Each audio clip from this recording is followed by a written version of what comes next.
Hello, everyone, and welcome to Kilowatt. My name is Bodie, and I am your host. And let me turn up the volume on my headphones a little bit because I can't really hear myself. There we go. Hello. Hey, guess what today is? Today is the last time I have to do an earnings call this week, or this quarter, which I'm pretty excited about.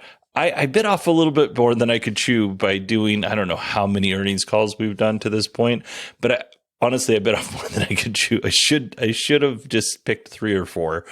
But it's been educational. I've had a lot of fun doing it. And actually, I think I've kind of refined it a little bit. Hopefully you think so too. So it's not as long and as unwieldy as they have been in the past. So, but anyway, not a complaint. I actually really love doing these and I love listening to them. So, but they do take a while to put together.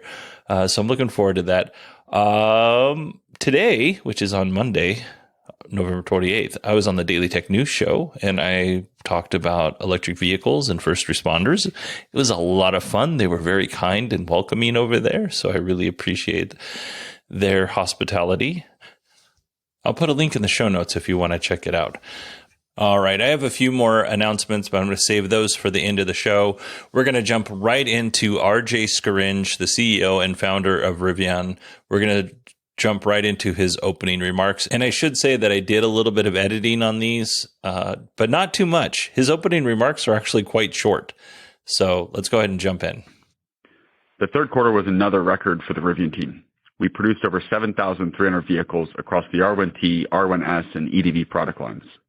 Our key focus remains ramping our Normal facility to achieve the targeted annual capacity. As part of this progress, we reached a key milestone recently as our second manufacturing shift started producing vehicles. It takes extraordinary coordination to ramp a highly vertically integrated facility of this size, and I'm grateful for all the hard work that's gone into it. We continue to see strong demand for our products.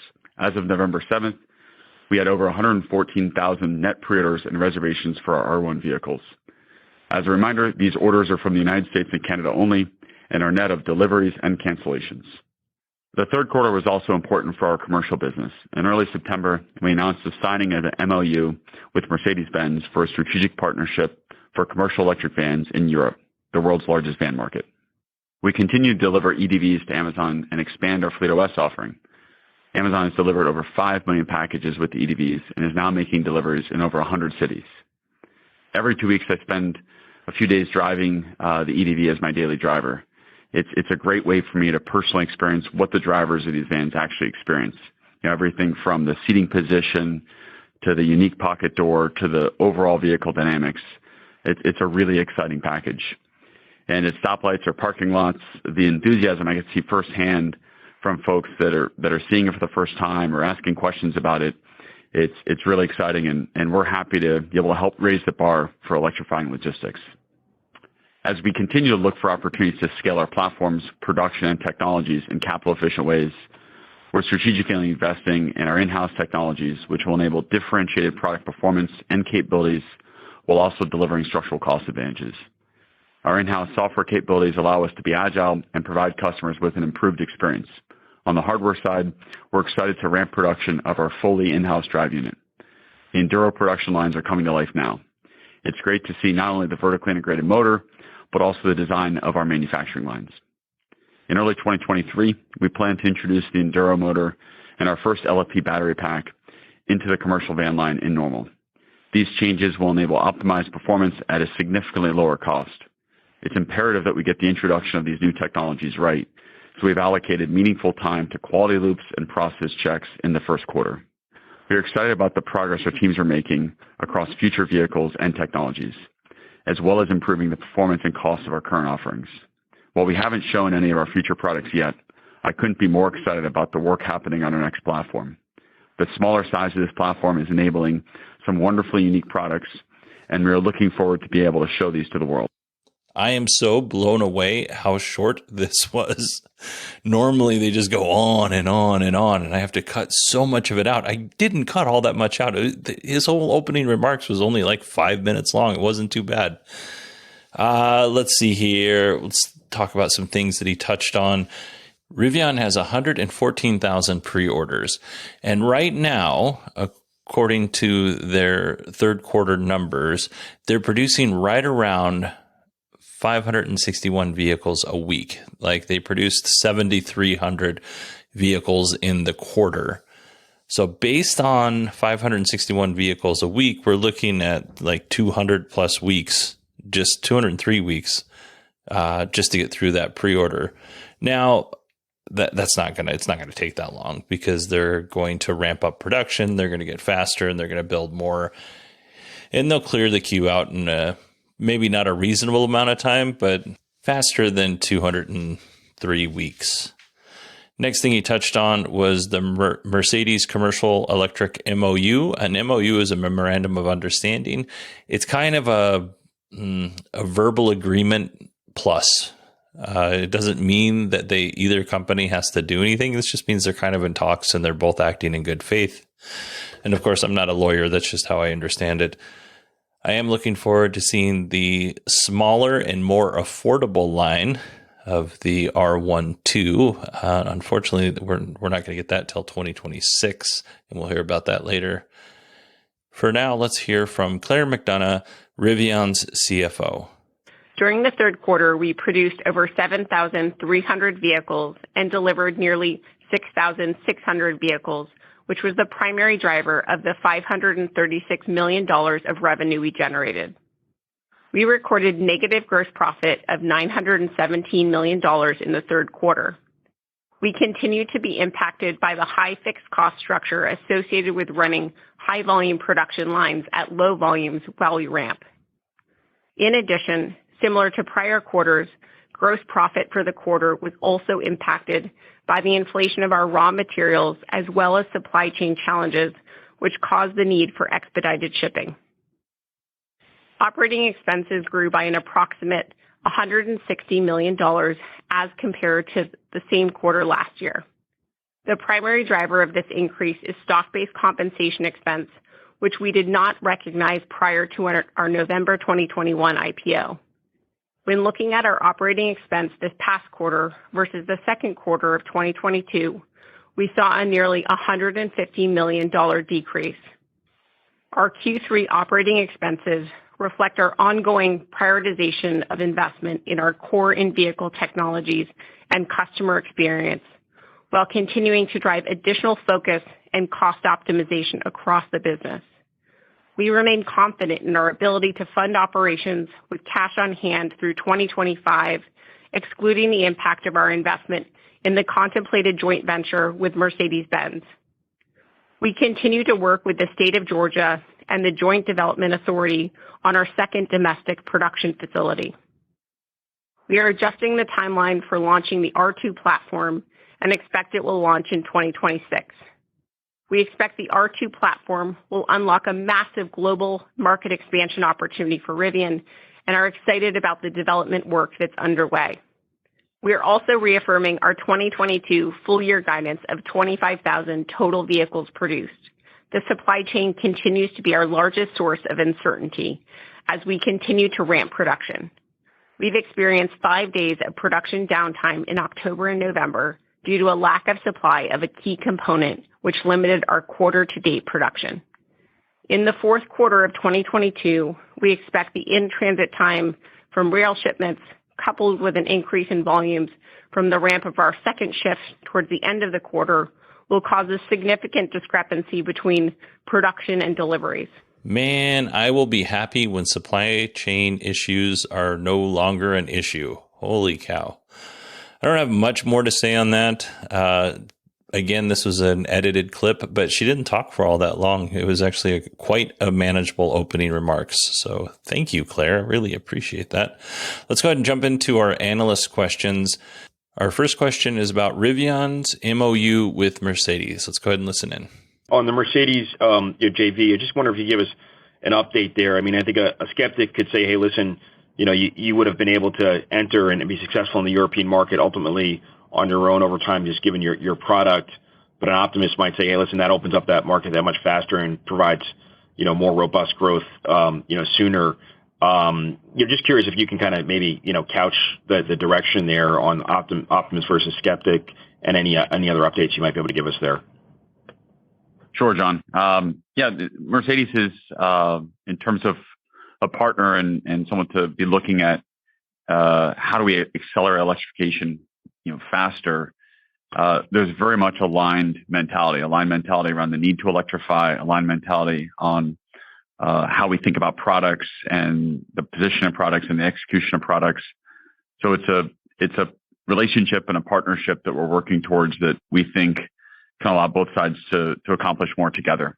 Ultimately, as we think about this and as we look at this market, it is a important and large space for the commercial van space in Europe, and we felt Mercedes was a great partner to be looking at this with. I don't know about you, but Mercedes Sprinter vans are all over the place where I live. Like, I see them everywhere, and sometimes you can confuse them with like a Dodge, because Dodge has a similar type style van. But there's a lot of them here, and it makes sense for Rivian and Mercedes to partner together. I don't know what that actually looks like in terms of how that partnership plays out, what role each one plays. I would imagine that Rivian would supply the the underpinnings of the EV, but who knows? Maybe they just build something altogether new. The thing that excites me about this is my father-in-law has one of those Sprinter van style RVs. He's a single guy. He travels a lot in his vehicle, but one of the things that kind of holds him back from traveling more is the cost of gas. It's not a diesel. His is a gas powered one, and gas is very expensive, and he's retired. He's on a fixed budget. An electric RV might allow someone like him to travel more. Of course, the RV itself is going to cost more, which would put it out of other people's price ranges. I don't know. I can think of one good thing and one bad thing about this deal. I'm just going to shut up. And the next clip we're going to listen to is about the R2 platform. And wait, no, it's not. The next clip we're going to listen to is about where Rivian is getting their customers from. So let's go ahead and listen to that. On reservations, can you tell us give us an update on where you're getting your customers from, what they currently drive, and then same thing for your deliveries, just to kind of get a sense how many are coming from Tesla or truck or SUV owners. Any other color there would be great. Thanks. Sure, Adam. One of the things we targeted in developing the products, in thinking about R1T and R1S, these are really flagship products that introduce the brand, really open the brand umbrella for us to, over time, add additional products. And because of that, we wanted them to be pulling, the target state, I should say, was to be pulling customers from a broad spectrum of vehicle formats and form factors, as well as brands. And sitting here today, we now have the actuals to look at how we did relative to target state. And we're really pleased that we do have a really diverse set of customers. So certainly customers are coming out of, some customers are coming out of Teslas, but really there's no single brand that represents a significant percentage of our overall demand. But I would want to add a couple of really important metrics. The first of which is the vast majority of our customers, close to 90%, do not currently own an EV, meaning most of our customers are new EV customers, which is really important from a mission point of view, because it means the brand, the products we've created, it's helping. We're helping to create new EV customers. We're driving that transition. And the second is the number of customers that are buying an R1T that haven't owned a pickup before. That's well over a majority of the customers haven't owned a pickup before, and they're being introduced to it through a very different type of pickup, of course, something that's very lifestyle focused. In a similar sense, the R1S, it's in many cases, folks are moving into it as a three-row SUV, as something they've aspired to, but haven't been able to make that jump before. In many cases, because of desires around efficiency and what we can deliver in a full-size, three-row SUV with something that's great on-road and off-road. It's really pulling in a broad spectrum of customers. I'm actually quite surprised that 90% of their customers are new EV owners. I would have guessed a much smaller number than that. But don't get me wrong, I think this is great. This is a really positive metric for EV adoption. And you throw in the fact that I don't think Rivian's necessarily a household name. This is awesome. All right, let's go ahead and jump into our next question, which is about the R2 platform and why the delay from 2025 to 2026. This time it's really that thing that we're going to talk about. Let's listen. On the R2 and the delay to 2026 from 2025 previously, can you talk a bit about what's changed there and maybe also how this changes, if at all, your investment plans for the period up to 2025? Sure, Charles. This doesn't represent a material change in the product by any means. This is really reflective of making sure that the production site is prepared. We have the appropriate amount of time to go through the ramp-up phase, leveraging a lot of lessons learned as we've gone through the ramp of the R1T, the R1S, the EDV 700, and the EDV 500 over the last 12 months. So those ramps have informed our thinking on making sure that we have as close to a flawless ramp as possible with R2. Now, in terms of investment dollars, we're one of the things Claire and I spend a lot of time with the teams on is working very hard to push off payments on some of the CapEx as much as we can, but ultimately some of these things require us to spend over the course of next year and of course into 2024 as well. I mean, that makes sense. I may not like it. Like, I want all these EVs to come out now. I'm a very impatient person. So knowing that I have to wait until 2026 is really disappointing to me. I don't want to wait that long. All right. Our next question was about Rivian's latest recall, which is a torque fastener recall in the suspension system, and how the service department performed. Hey, good afternoon, and thanks for taking my question. Just quickly, you recently had a recall, and I'm curious if you could share your thoughts on how your service department performed and how you see those facilities and personnel ramping over the next 12 months. Thanks. Thanks, George. Just as a point of background, we had a recall for a torque fastener in one of our suspension components. And it called for inspection and tightening, which the operation takes a couple of minutes on a vehicle. And this was a really remarkable opportunity for us to demonstrate the benefit and the value of a direct service network. So we today have completed that operation on 83% of our fleet, with about 10% line of sight to another 10% that's currently scheduled.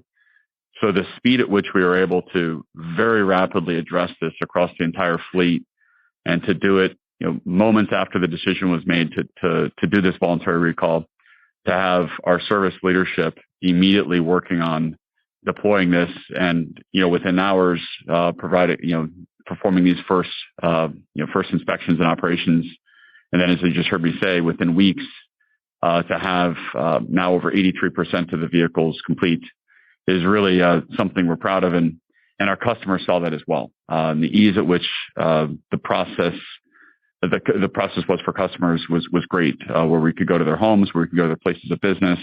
In some cases, they would come into service locations, but we tried to make it as seamless as possible. And ultimately, I think the transparency in which we handled the situation was appreciated by our customers. By all accounts, or all the accounts that I saw, Rivian handled this very well. Like, they actually, in some cases, went out to people's residences or place of work to fix this. It only takes a couple minutes to fix it. They're just tightening the screw to spec, tightening the bolt to spec. Yeah, I think as a test of a service department, I think it's a pretty low bar to succeed. I mean, I'm glad they succeeded, but if you think about it, there's not very many Rivians out there in the world right now. And this is a simple fix. There's nothing complicated about it. I would expect them to knock this out of the park. If they didn't, I'd be really concerned. So dealing with tens of thousands of cars is not the same thing. And I don't even think there's tens of thousands out there, but that's not the same thing as dealing with millions of cars. Totally different scenario. But I don't want to diminish what they've done, because they really could have fluffed it and messed it all up, and they didn't. So, By the way, this is going to be a future show topic, thanks to listener Darwin. Darwin, just so you know, I haven't forgot about you. I just haven't done a very good job of communicating.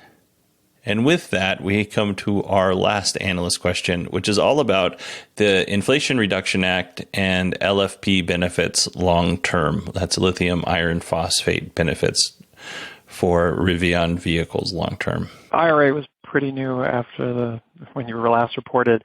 Just trying to get your latest thoughts. You mentioned LFP, and that's sort of hitting early next year. There's a little uncertainty around how that might impact LFP since so much is sort of from Chinese suppliers, and the rules are pretty tough there. Do you still think LFP makes sense longer term?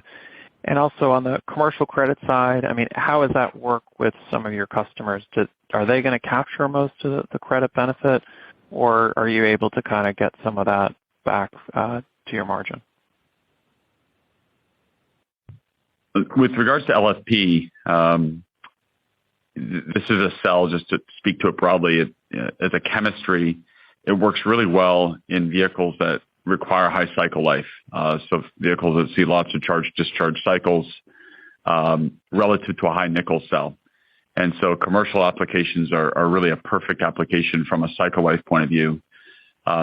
Further, the lower volumetric energy density associated with an LFP cell fits nicely into a vehicle that's physically large because you have the space to fit the pack to achieve enough energy storage, but to do it in a slightly larger space. So we're quite bullish on LFP. And interestingly, with regards to IRA, there's not as stringent of requirements for commercial applications of source of cell. And so this is really important. So the $7,500 credit for low GVW commercial vehicles, low gross vehicle weight commercial vehicles, stands regardless of source of cell.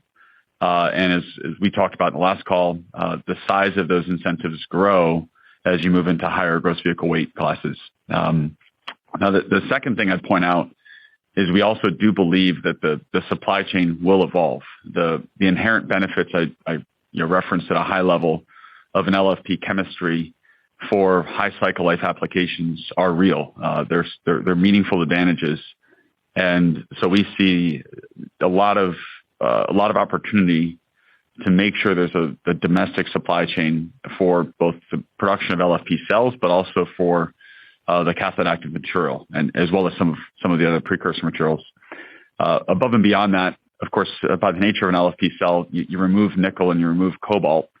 So from an IRA compliance point of view, it's actually an easier chemistry to achieve compliance on, notwithstanding the fact that there's not, as you already pointed out, LFP supply chains for building the cells in the U.S. today. But certainly from a raw material supply point of view, it is an easier cell long-term to maintain that compliance. And on the commercial credits, I mean, do you think your customers will get that benefit? Because I'm not sure some of the past think I feel like there might have been cost plus arrangements for some of the vehicles. Yeah, we believe our customers, and specifically our large commercial customer that we're launching our commercial business with, will achieve some of those credits. There's also credits that are manufacturer facing with IRA. So we're very cognizant of managing both sides of those credits, both the consumer or the customer facing as well as the manufacturer facing. All right. Just in case there's folks out there who don't know this, lithium iron phosphate batteries are cheaper. They're more robust. Like you can charge them from 0 to 100% more times than you can charge like a nickel manganese cobalt battery. So the great thing about this is they're cheap and they're robust. The downside is they're less energy dense, which is why it's beneficial in a commercial type vehicle, like a commercial delivery van. There's lots of room to throw a bunch of lithium phosphate batteries in there, lithium iron phosphate batteries, because you have the space. All right, everybody, that is it for our show this week. I hope everybody enjoyed it. I hope everybody enjoyed earnings call season. I did say I had a couple of announcements that I would save to the end. Our first announcement is I have a new podcast. A couple of weeks ago, I told you about a music podcast that I was working on a couple months ago, not weeks. I told you about a music podcast that I was working on. We shopped it around to people to get their opinions, and the answers we got back is this is too long. So we went back to the drawing board, and we decided we're just going to do a podcast that lasts between 3 and 10 minutes. We're going to cover one song, an interesting fact about the band or the song, why we like it, and then that's it. It's going to be very short, and I'll be able to announce more details on Friday, and I hope you guys like it because I really enjoyed making it with my friend Chris. And then this week, we have a Tesla Semi event. We're going to cover that. If the event is really long, it'll just be the Tesla Semi event. If the event is short, I'll throw some news in there as well. And next Tuesday, if everything goes right, we have an interview. I'm not going to say with who, just in case it falls through, but it's scheduled. But, sometimes these things fall through. But we have an interview with the CEO of a company, and I'm very excited. All right. I've done about 7 podcasts in the last 4 days. My voice is fried. So I'm going to end this here. I hope you all had a wonderful week, and I will talk to you on Friday.